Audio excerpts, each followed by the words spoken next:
예수님을 믿는 것은 아주 특별한 일입니다. 저는 요즘 주님을 묵상하다가 내가 믿음을 가졌다는 사실이 얼마나 감사한 일인가 다시 한번 또 생각해 보게 되었습니다. 하나님이 나에게 믿음을 주시고 진리를 알게 하시고 이 믿음 가운데 들어오게 하신 일이 얼마나 놀라운 일인가 날마다 그 기쁨을 생각할 때에 참 특별하다. 그래서 예수 믿는 것은, 믿음을 가진다는 것은 아주 특별한 일입니다. 하나님이 특별하시고 믿음이 특별합니다. 교회가 특별하고 신자는 특별한 사람이에요. 하나님의 가장 놀라운 사랑을 받은 자들입니다. 예수 그리스도를 알고 영생의 복을 누려갈 수 있는 이 복은 세상의 어떤 것과도 비교할 수 없는 놀라운 복된 일입니다. 그래서 우리가 예수님을 믿고 예수 그리스도를 의지하여 사는 삶, 예수님의 의를 덧입어서 사는 삶, 예수님께 뿌리를 두고 사는 삶은 그 인생이 가장 지혜로운 삶입니다. 길이 갈라지는 거예요. 이 땅에서 하나님을 알고 예수 그리스도의 은총을 입어 산다는 것은 가장 특별한 일입니다. 그 특별한 일을 오늘 12절에서 이렇게 말씀하시죠. 의인은 그 뿌리로 말미암아 결실한다. 이 뿌리는 무엇입니까?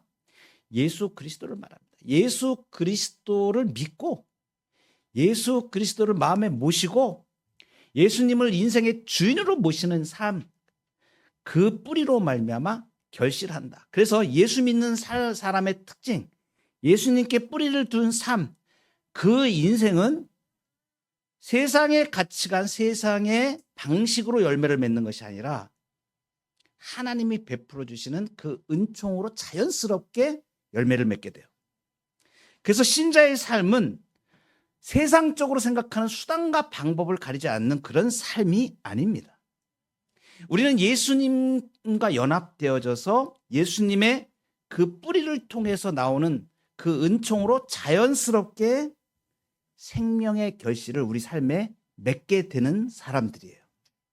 그래서 완전히 특별합니다. 다릅니다. 그리고 이 신자가 이루는 이러한 삶은 자기의 노력, 도덕으로 되는 것이 아니고 예수님이 나를 대신하여 이루신 그 의가 자연스럽게 우리 삶의 영역에 스며들어서 나타나는 복음의 증거입니다. 오늘 본문 말씀은 잠언의 말씀인데 이 잠언의 말씀은 일반 은총의 말씀들과 특별 은총의 말씀들로 구성되어 있습니다. 그런데 그 일반 은총과 특별 은총이 우리가 구분할 수는 있지만 나누어지지 않는 하나의 은총입니다.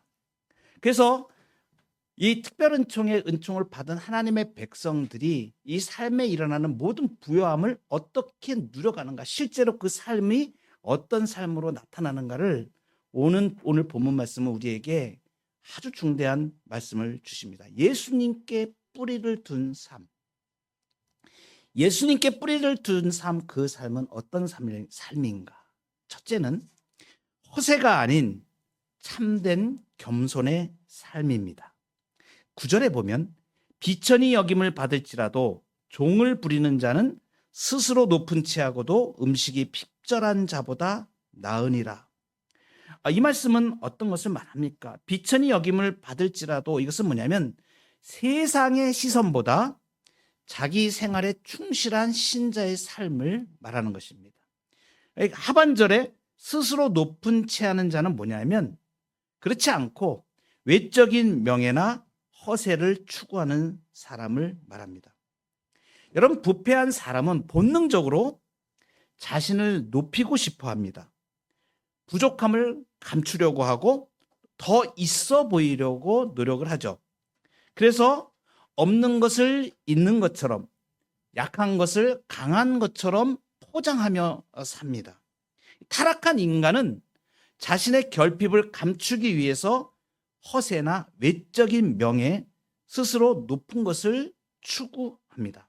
그렇지만 예수님을 믿고 예수님의 의를 입은 신자는 다릅니다. 왜냐하면 이미 예수님의 의로 하나님 앞에서 의롭다함을 얻은 사람이기 때문에 다릅니다. 그래서 세상에서 비천히 여김을 받을지라도 요동하지 않습니다. 자신의 유익을 구하지 않기 때문에 하나님의 영광만을 구합니다. 세상의 헛된 것에 마음을 뺏기지 않고, 그래서 타인의 시선에서 자유로울 수 있습니다. 그래서 참된 겸손으로 살아갈 수 있는 능력을 가진 자가 바로 신자인 것입니다. 존 버년이라는 사람을 잘 아실 것입니다. 17세기 영국 사회에서 천대받던 사람입니다. 이 사람의 직업이 무엇이었냐면 댐장이었어요. 마을을 돌아다니면서 솥을 때우고 냄비를 수리하고 이런 일을 했던 사람입니다. 그 당시에 이 직업은 굉장히 하층민들이 가진 직업이었기 때문에 사람들이 좀 멸시를 했습니다.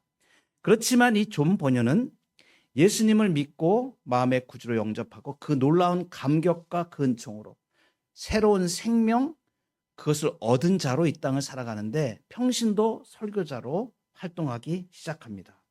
그렇지만 그 당시에 목회자가 되거나 하는 부분들이 되려면, 교회에서 가르치는 역할을 하려면 정식 교육을 받아야 되는데 그렇지 못했다는 이유로 교회 지도자로부터 비천히 여김을 받았습니다.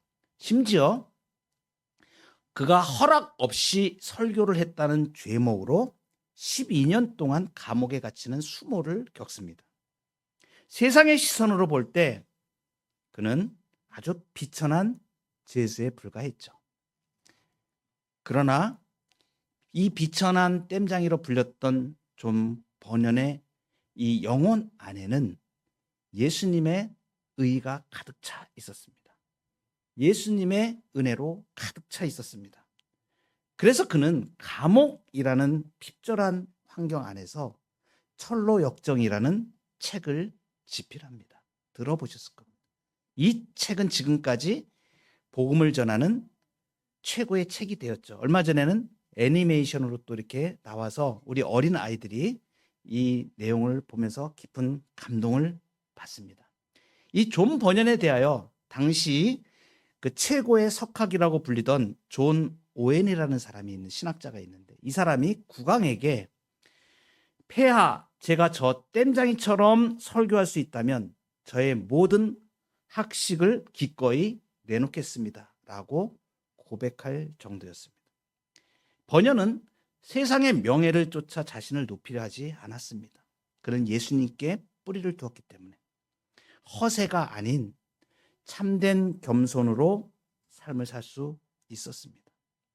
주님은 우리에게 말씀하십니다. 너희 안에 이 마음을 품으라. 곧 그리스도 예수의 마음이. 그는 근본 하나님의 본체시나 하나님과 동등됨을 취할 것으로 여기지 아니하시고 오히려 자기를 비워 종의 형체를 가지사 사람들과 같이 되셨고. 세상은 외적인 명예와 허세를 중요하게 여기지만 예수님께 뿌리를 둔 신자는 타인의 시선에서 자유롭습니다. 왜 그렇습니까? 세상이 나를 어떻게 보느냐가 관점이 아니고 하나님이 나를 어떻게 보시느냐가 중요하기 때문입니다. 예수님께 뿌리를 둔 사람은 허세로 자신을 채우지 않습니다. 하나님이 알아주시는 것만으로 충분합니다. 참된 겸손으로 예수님을 따라 사는 복된 삶을 사시기를 축복합니다. 예수님께 뿌리를 둔 삶은 두 번째로 하나님의 자비를 닮은 생명 존중의 삶입니다. 10절에 보면 의인은 자기의 가축의 생명을 돌보나 악인의 긍휼은 잔인이니라. 이 말씀을 준비하다가 이 말씀의 뜻이 도대체 잘 연결이 안 돼서 제가 묵상을 좀 많이 했습니다. 의인은 자기의 가축의 생명을 돌본다. 예수님께 뿌리를 두는 삶하고 신자의 삶하고 가축의 생명을 귀하게 여기는 게 어떤 연관이 있을까? 깊이 제가 묵상하다가 깜짝 놀랐습니다. 이 말씀을 가지고 찰스 스펄전이라는 사람은 심지어 신앙 고백을 하는 젊은이에게 이런 말을 할 정도였습니다. 당신이 키우고 있는 그 동물입니다. 그 말이 당신이 하나님의 사람인 걸 느낄 수 있을 정도로 당신은 그렇게 행동하십니까? 찰스 스퍼전이 실제로 있었던 일입니다. 제가 그 말씀을 접하다가 정말 대단한 것이구나. 왜 그럴까? 이 가축의 생명을 돌보는 일을 하고 예수님의 의를 입어서 사는 신자의 삶하고 무슨 관계가 있을까? 근데 사실은 이 안에 아주 깊은 뜻이 있는 것을 알게 됐습니다. 이것은 단순히 동물의 생명을 아끼고 하는 그러한 문제가 아닙니다. 무엇이냐면 그 사람 내 안에 있는 하나님의 형상이 회복되었는가를 보여주는 그 지표가 바로 만물, 피조물들을 대하는 자세에서 나온다는 사실이에요. 왜냐하면 하나님이 창조하신 그 모든 피조물은 하나님의 성품인 자비로 돌보시기 때문입니다. 하나님이 세상을 창조하신 후에 보시기에 좋았더라 이렇게 말씀하셨죠. 그리고선 하나님은 그렇게 창조하셨을 뿐만이 아니라 친히 만드신 모든 피조물을 자신의 자비로 돌보고 보존하십니다. 그런데 인간은 죄로 인해서 하나님의 형상을 잃어버리게 되니까 어떻게 하냐면 이 피조물을 자신의 욕망을 위한 도구로만 여기는 거예요. 이 본문이 말하는 오늘 그 10절에 악인의 긍휼은 잔인하다는 말씀이 바로 이것을 말합니다. 자기의 욕심대로 세상 만물을 대하는 것을 말하는 것이죠. 그래서 의인은 자기의 가축의 생명을 돌본다. 이 말씀은 단순하게 동물을 사랑하는 그 차원을 훨씬 더 뛰어넘어서 창조주 하나님의 성품, 창조물에 나타난 하나님의 자비를 보여주시는 거예요. 이러한 자비로 하나님을 닮은 삶을 살라고 말씀하십니다. 이것이 하나님의 자비를 닮은 생명 존중의 삶인 것입니다. 이 하나님의 자비를 잘 나타내 주는 말씀이 요나서의 결말에 나옵니다. 우리가 잘 아는 바대로 요나는 니느웨에 하나님께서 복음을 전하라고 전파하셔서 니느웨 성에 가서 회개를 전파하라고 말씀하십니다. 그런데 요나는 그 이방인들이 회개하는 게 마음에 들지 않았습니다. 그래서 불쾌하게 여기고 오히려 복음을 전하고도 나중에 그 성읍이 망하기를 기다리면서 산 꼭대기에 앉아가지고 그 성이 망하나 안 망하나 이걸 보고 있습니다. 거기에 그늘 아래에 있었는데 마침 하나님께서 박넝쿨을 이렇게 그늘지게 해가지고 요나가 박넝쿨로 말미암아서 기뻐했습니다. 그늘지니까 해가 뜨거운데. 그때 그날 밤에 하나님께서 벌레를 보내셔가지고 이튿날 새벽에 그 박넝쿨을 벌레가 다 갉아 먹게 하셨습니다.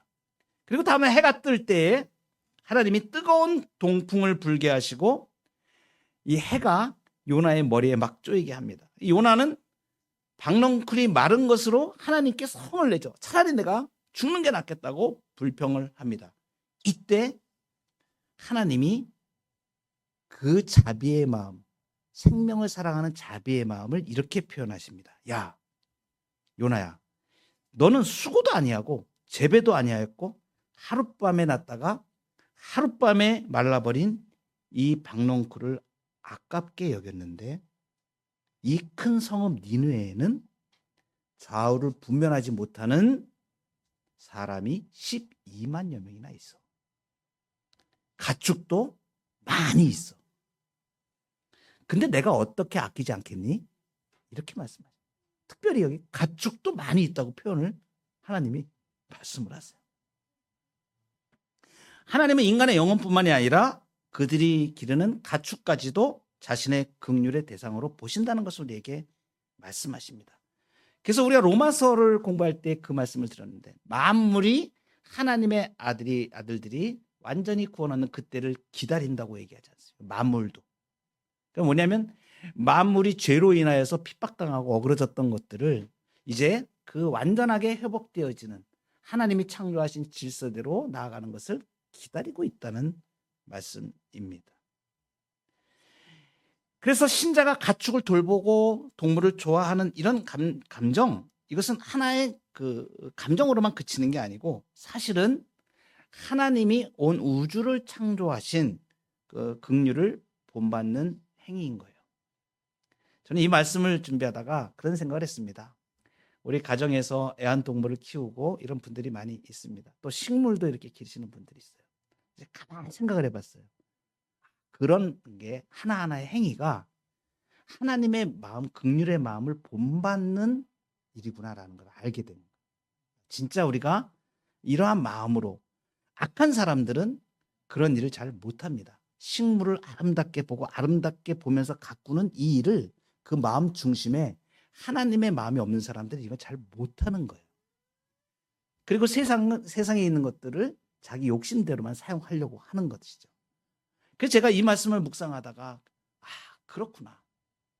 하나님의 긍휼의 마음을 가지는 것이 이 땅을 살아가는 신자의 본 모습이겠구나.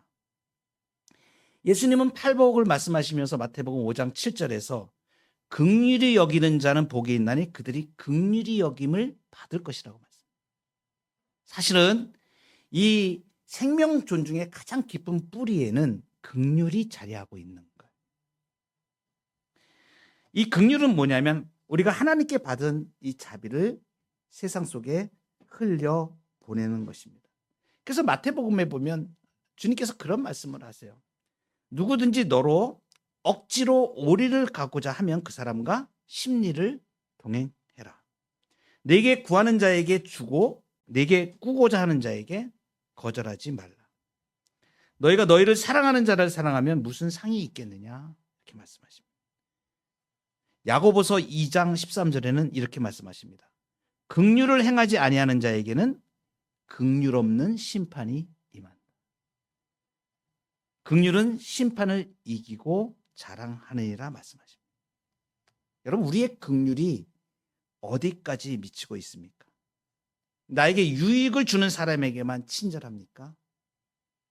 아니면 나에게 아무런 보답할 수 없는 그러한 작은 생명에게까지 우리가 하나님의 자비를 흘려 보내고 있습니까?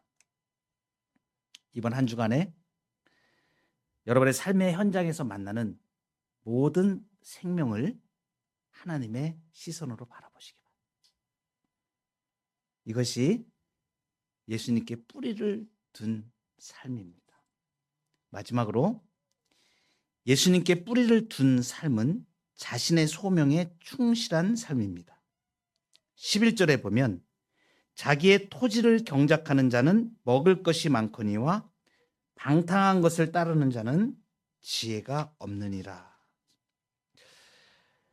우리는 때때로 특별한 기적만이 하나님의 은혜라고 생각하기 쉽습니다. 갑자기 이루어지지 않을 것 같은 일이 확 이루어지고 하늘에서 만나가 떨어지는 것처럼 또 예상치 못한 어떤 횡재를 만나는 것만이 축복이라고 오해합니다. 그렇지만 진짜 복은 나에게 주어진 일상에서 그 일상을 잘 살아내는 것이 진짜 복인 것을 나중에 우리가 알게 되죠.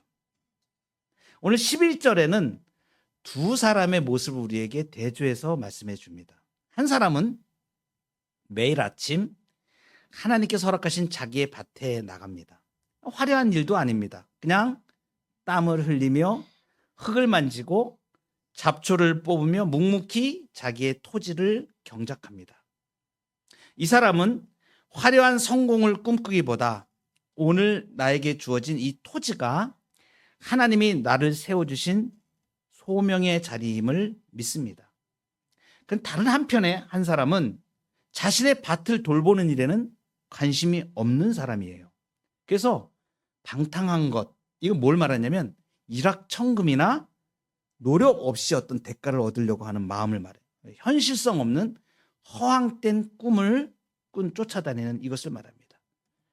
사람들이 볼 때 이 사람이 똑똑해 보일지도 몰라요. 수완이 좋다고 말할지도 모릅니다. 그러나 성경은 분명히 우리에게 말씀하시죠. 그에게는 지혜가 없다 이렇게 말합니다.